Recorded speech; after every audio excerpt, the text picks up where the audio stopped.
할렐루야. 우리 서로 함께 인사해 볼까요? 성도님 때문에 우리 교회는 행복합니다. 성도님 때문에 우리 교회는 행복합니다. 성도님은 우리 교회의 보배입니다. 이렇게 인사해 볼까요? 우리 교회의 보배입니다. 쑥스럽지만 말대로 될 줄 믿습니다. 사랑하는 성도 여러분, 오늘도 하나님의 말씀이 들려질 때에 주님과 통하는 은혜가 있을 수 있기를 주의 이름으로 축원합니다. 축원합니다. 여러분, 우리가 금요 성령 집회를 하지 않습니까? 지난번에 제가 한번 말씀드렸지만 금요 성령 집회는 온 가족이 함께 참여하는 집회라고 말씀을 드렸죠.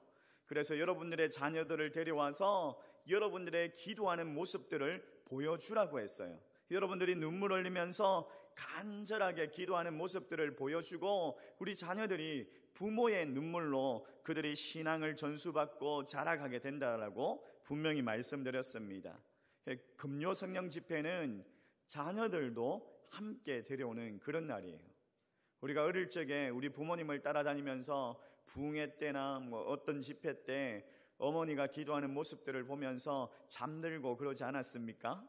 그때처럼 정말 우리 아이들이 부모님이 나를 위해서 기도하는구나 라는 것을 느낄 수 있도록 그렇게 금요 성령 집회에 자녀들을 데리고 오십시오.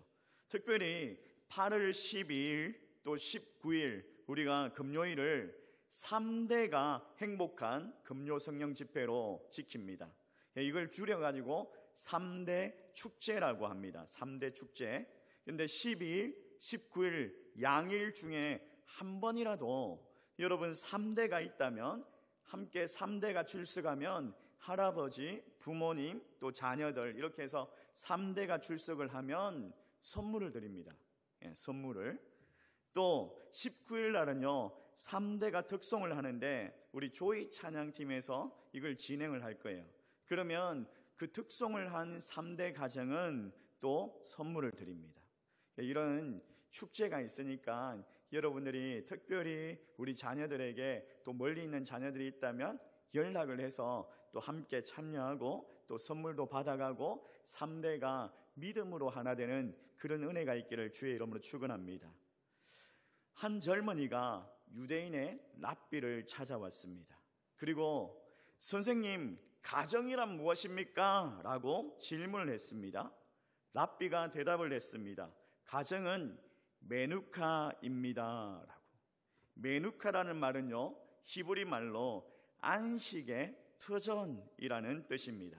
그러니까 가정은 안식하는 장소이다 라는 말이겠죠. 젊은이가 다시 질문을 했습니다. 선생님, 영혼의 안식은 천국에 가야만 있는 것 아닙니까? 라고 다시 질문을 했어요. 그러니까 랍비가 대답을 했습니다. 그렇습니다. 영원한 안식은 천국에 가야만 있습니다. 그러나 매일매일의 안식은 바로 가정에서도 있습니다. 라고 대답을 한 거예요. 그러자 젊은이가 또 질문을 했어요. 선생님, 가정이 우리의 삶에 참된 안식을 줄 수 있는 곳이라면 가정에서 안식을 누릴 수 있는 조건이 뭐가 있습니까? 라고 물었어요. 그러자 랍비가 대답합니다. 그 조건은 오직 한 가지 헤세드입니다. 라고 대답을 했어요. 헤세드라는 말은 하나님으로부터 오는 은혜, 하나님으로부터 오는 자비와 긍휼을 말하는 거예요. 그러니까 하나님으로부터 그 헤세드의 은혜가 임하지 않으면 우리의 가정이 메누카, 참된 안식을 누리는 장소가 될 수 없다라는 거죠. 하나님으로부터 헤세드의 은혜가 임해야지 우리 가정이 메누카의 가정이 될 수 있다라는 거예요. 동의하십니까, 여러분?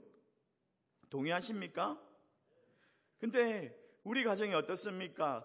그렇지 못한 가정들이 많지 않습니까? 예수를 믿는다고 하지만 헤세드의 은혜가 임하지 않아서 메누카의 그런 안식을 누리는 가정이 되지 못하고 전쟁터가 되어서 정말 서로에게 상처를 주고 아픔을 주는 그런 가정이 많지 않습니까? 오늘 우리가 읽었던 이 본문에도 보면 야곱의 가정도 상처가 많았던 가정이에요. 깨어졌던 가정이에요. 근데 오늘 본문에 우리가 읽으니까 이 가정에 회복의 역사가 일어납니다. 3대가 축복받는, 아니 4대가 축복받는 그런 회복의 역사가 일어나고 있어요. 어떻게 이런 회복의 역사, 어떻게 이렇게 축복을 받는 은혜가 임하는지 여러분 오늘 말씀을 살펴보면서 여러분의 가정도 그런 축복이 임할 수 있기를 주의 이름으로 축원합니다. 축원합니다. 축원합니다. 야곱이 자기의 인생을 돌아보면서 이렇게 고백을 합니다. 창세기 49장 9절 말씀인데요, 우리 같이 한번 읽어볼까요? 같이 읽습니다. 시작. 야곱이 바로에게 아르되 내 나그네 길의 세월이 130년이니이다. 내 나이가 얼마 못되니 우리 조상의 나그네 길의 연조에 미치지 못하나 험악한 세월을 보내었나이다 하고, 그의 생애를 돌아보면서 험악한 세월을 보내었나이다 라고 이야기를 하고 있어요. 여러분, 우리가 야곱을 잘 알지 않습니까? 이 야곱의 인생이 엇갈리고 벗어나다 보니까 상처와 고통으로 정말 고달픈 세월들을 살았지 않습니까? 근데 이렇게 고백할 수밖에 없는 원인이 있어요. 그 원인이 어디에서 시작했느냐? 그 상처의 원인, 그 출발이 가정에서 시작되었다는 거 여러분 아십니까? 더 정확하게 말하면 아버지의 편애죠. 아버지의 편애, 그 편애 때문에 험악한 세월을 살아갈 수밖에 없는 상처 입은 아이가 되었다는 거예요. 창세기 25장 28절 말씀 한번 같이 읽어볼까요? 같이 읽습니다. 시작. 이삭은 에서가 사냥한 고기를 좋아하므로 그를 사랑하고 리브가는 야곱을 사랑하였더라. 아버지 이삭이 이 두 아들 중에 큰 아들만 사랑합니다. 또 어머니는 리브가는 둘째 아들을 사랑하였다. 그런데 이 편애하는 이유가 뭡니까? 아버지 이삭이 그 큰 아들을 사랑했던 이유가 뭐예요? 사냥한 고기 때문에, 고기 좋아해가지고 그 큰아들을 사랑했다라는 거예요. 무슨 말이냐면 아버지가 아들을 사랑하는데 아들이라서 사랑하는 것이 아니라 그 아들의 능력을 보고 사랑했다는 거예요. 우리도 그렇지 않습니까? 아들이 공부를 잘해오면 사랑해주고 공부 못하면 미워하고 화내고 이러지 않습니까? 그 자녀의 능력을 보면서 편애를 했다라는 거예요. 이런 엽기적인 가능의 대표적인 사례 중에 하나가 뭐냐? 편애죠. 편애. 한 명만, 그냥 그 아이의 능력만 보고 사랑하는 것. 그런데 이해가 가지 않는 게 있어요. 야곱은 그렇게 편애를 당하면서 상처를 입고 그로 인해 가지고 고달픈 삶을 살았는데 야곱이 또 어떻게 합니까? 창세기 37장 3절 말씀 같이 한번 읽어볼까요? 같이 읽습니다. 시작. 요셉은 노년에 얻은 아들이므로 이스라엘이 여러 아들들보다 그를 더 사랑하므로 그를 위하여 채색옷을 지었더니. 야곱이 편애 때문에 그렇게 고달픈 세월을 살지 않았습니까? 그런데 그도요 자녀들을 편애하고 있어요. 요셉을 형들보다 더 사랑하고 장자에게 입히는 그 채색옷을 입혔다라고 이야기를 해요. 그러다 보니까 이 형들이 요셉을 미워하게 되죠. 그리고 그 형들의 미움을 산 이 요셉이 어린 나이에 남의 나라로 노예로 팔려가게 됩니다. 이 비극의 시작이 어디에서부터냐고요? 아버지의 편애가 아닙니까? 이 야곱이 그 아버지 이삭의 편애로 인하여서 상처받고 고달픈 인생을 경험했음에도 불구하고 이걸 아들들에게 그대로 전수하고 있어요. 우리 주변에도 이런 가정들이 있지 않습니까? 이런 가정들이 많죠.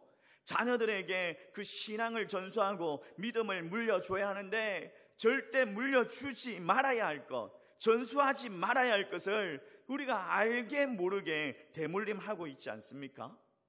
아버지가 화를 내면서 어머니를 마구 때리는 가정, 그걸 보고 자라는 자녀들은 보면요, 그러지 말아야지 라고 다짐을 하고 각오를 하면서도 또 그런 폭력적인 가정을 만들어내는 경우가 많다라고 합니다. 아버지가 술 마시고 담배 피는 것을 보고 자란 자녀들, 그런 가정의 자녀들이 그 아버지의 모습, 그 모습이 싫었는데도 불구하고 술 마시고 담배 필 가능성이 많다라고 합니다. 크다는 거예요. 그러면 어떻게 하면 이 죄악의 굴레를 끊어낼 수 있을까? 그리고 믿음을 전수할 수 있을까? 어떻게 하면 행복한 가정으로 더 나아가서 3대가 축복받는, 아니 4대가 축복받는 그런 가정이 될 수 있을까? 오늘 본문을 보면서 이 행복한 가정을 이루는 요소가 나오고 있는데요. 어떤 요소가 있느냐 보니까 첫 번째로 행복한 가정은 하나님의 복을 기대한다라는 거예요. 같이 한번 읽어볼까요? 같이 읽습니다. 시작. 행복한 가정은 하나님의 복을 기대합니다. 하나님의 복을 기대한다. 여러분, 하나님의 복을 기대할 수 있는 유일한 방법이 있습니다. 그 방법이 뭐냐면 하나님의 말씀 위에 서 있는 거예요. 여러분, 하나님의 말씀 위에 올바르게 서 있을 때에 우리가 하나님의 복을 받을 수가 있다라는 거예요. 창세기 49장 25절 말씀 우리 같이 한번 읽어볼까요? 같이 읽습니다. 시작. 내 아버지의 하나님께로 말미암나니 그가 너를 도우실 것이요 전능자로 말미암나니 그가 내게 복을 주실 것이라. 위로 하늘의 복과 아래로 깊은 샘의 복과 젖먹이는 복과 태의 복이로다. 이 아들 야곱이 요셉에게 복을 빌고 있죠. 근데 이 요셉이 어떤 삶을 살았습니까? 형들의 미움을 사가지고 애굽으로 노예로 팔려가게 됩니다. 그 노예로 살다가 또 누명을 써가지고 감옥에 제수의 신세가 됩니다. 얼마나 억울하고 얼마나 고통스러웠겠습니까? 근데 그 아픔과 고통 가운데 그 절망의 순간에서도 하나님의 말씀을 붙들고 하나님 앞에서 굳게 서 있었기 때문에 이런 축복을 받을 수 있는 자격이 된 거죠. 이런 축복을 기대할 수 있는 가정이 된 거예요. 여러분, 한 가정이 행복하기 위해서는요, 어떤 시련과 고통이 와도 하나님의 말씀 앞에 서 있어야 한다는 거예요. 말씀 위에 서 있어야 되는 거예요. 흔들리지 않는 가정으로 굳게 서 있을 수 있기를 주의 이름으로 소망합니다. 소망합니다. 여러분, 우리가 사랑하는 그 가정들 하나님께서 주시지 않았습니까? 하나님께서 우리 가정이 행복하기를 원하시지 않습니까? 근데 하나님께서 이 가정이 행복할 수 있는 비밀을 주셨어요. 그 비밀이 어디 있느냐? 바로 하나님의 말씀이죠. 우리 가정이 반드시 하나님의 말씀 안에서 하나님의 말씀 위에서 행복해질 수 있다라는 거예요. 그러나 우리의 인생이 불행이 시작되는 그런 원인이 뭐냐? 하나님의 말씀을 벗어나기 때문이죠. 인류의 최초의 가정이라고 하는 에덴 동산에서 시작했던 그 아담의 가정을 보십시오. 하나님의 말씀을 벗어나니까 그 가정 가운데 불행이 찾아오지 않았습니까? 아담이 하와를 볼 때에 그 가정 가운데 정말 얼마나 행복했습니까? 하나님과의 관계가 깨지지 않냐고 말씀 가운데 세워져 있을 때는 내 뼈 중에 뼈요, 내 살 중에 살이다 라고 고백하면서 너무너무 사랑하는 그런 관계였습니다. 그런데 죄로 인해 가지고 하나님의 말씀을 벗어나게 되니까, 하나님과 관계가 깨어지니까 제일 먼저 사랑하는 사람을 막 공격하지 않습니까? 너 때문에 내가 죄를 지었다. 자기 잘못은 보지 못하고 남 탓을 하는 거예요. 창세기 4장에도 가인과 하나님과의 그 관계가 깨어지니까 인간과의 관계도 깨어지지 않습니까? 이 가인이 하나님 앞에 제사를 드렸는데 하나님께서 나의 제사는 받지 아니하시고 동생 아벨의 제사를 받으십니다. 그러면요, 우리가 하나님 왜 내 제사를 받지 않으셨지? 내가 어떤 문제가 있지? 뭘 잘못했을까?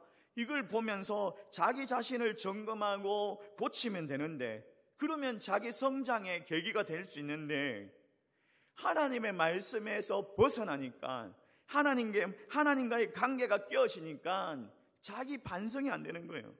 자기 반성이 안 되는 거예요. 세상에서 가장 소중한 관계인 이 동생 아벨을요, 경쟁의 상대로 보게 되는 거예요. 그러면서 아벨에게 책임을 전가하고 죽이지 않습니까?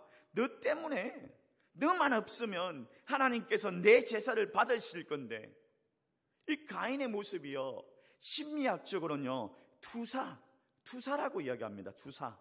내 안에 나쁜 것을 보지 못하고 자기 감정을 그냥 통제하지 못해가지고 재성에서 나오는 너 때문에 남 탓하는 그 본능적인 방어 기세를 투사라고 이야기를 해요.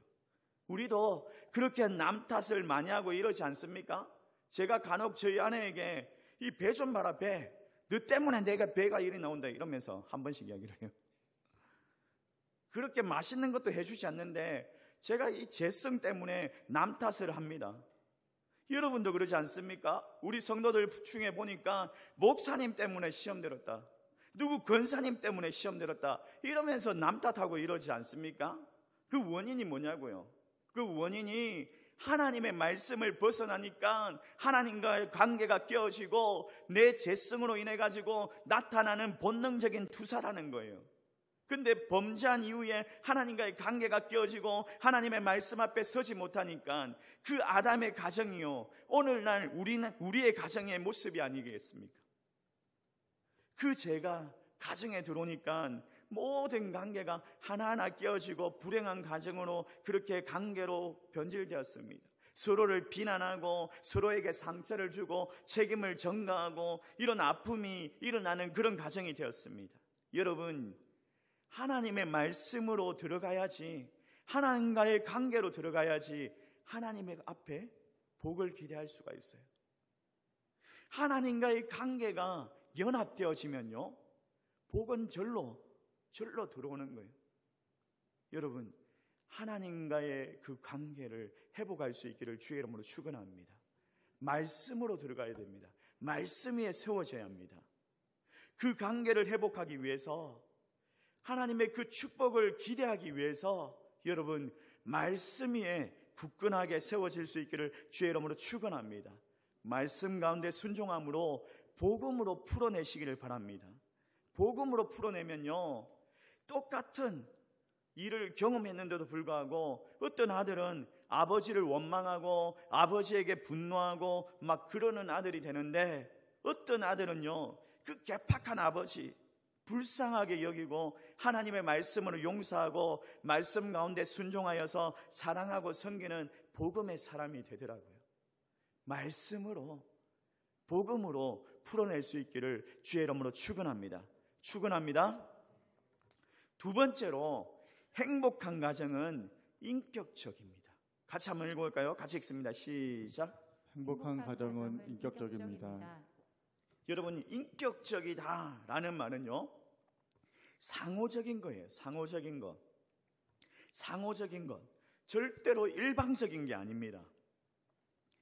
상대방을 인격의 반응을 뒤따르게 하는 거죠. 자, 창세기 50장 17절 말씀 같이 한번 읽어볼까요? 같이 읽습니다. 시작. 너희는 이같이 요셉에게 이르라.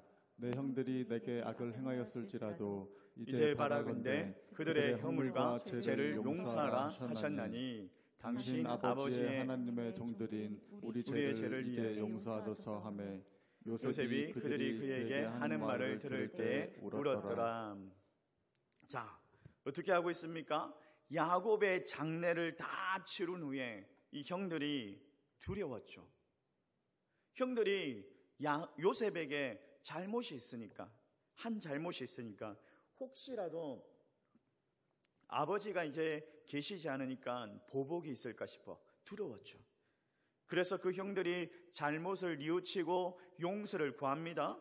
근데 요셉이 어떻게 합니까? 자, 창세기 50장 21절 말씀 같이 한번 읽어볼까요? 같이 읽습니다. 시작. 당신들은 두려워하지 마소서. 내가 당신들과 당신들의 자녀를 기르리이다 하고 그들을 간곡한 말로 위로하였더라. 자, 요셉이 어떻게 합니까? 이미 용서를 했다라는 거예요. 그리고 더 나아가서 내가 당신과 당신의 자녀를 어떻게 한다? 기르리이다. 위로를 하고 있어요. 위로를. 인격적인 거죠. 받아들이는 거죠.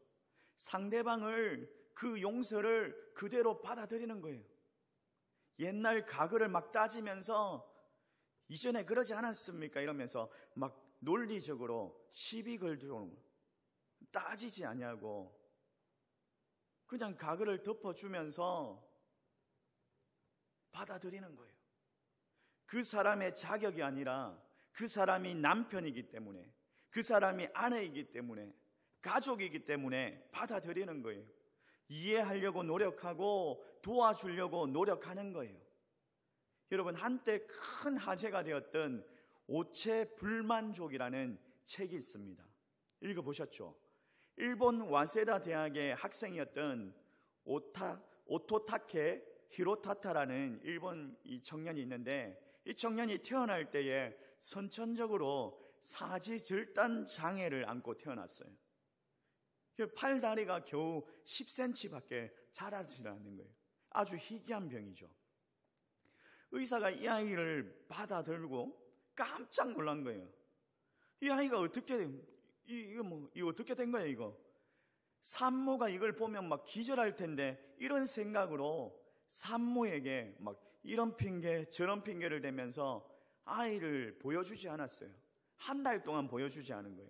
한 달 후에 뭐 핑계 댈 게 없어가지고 이제 어쩔 수 없이 아이를 만나게 했습니다.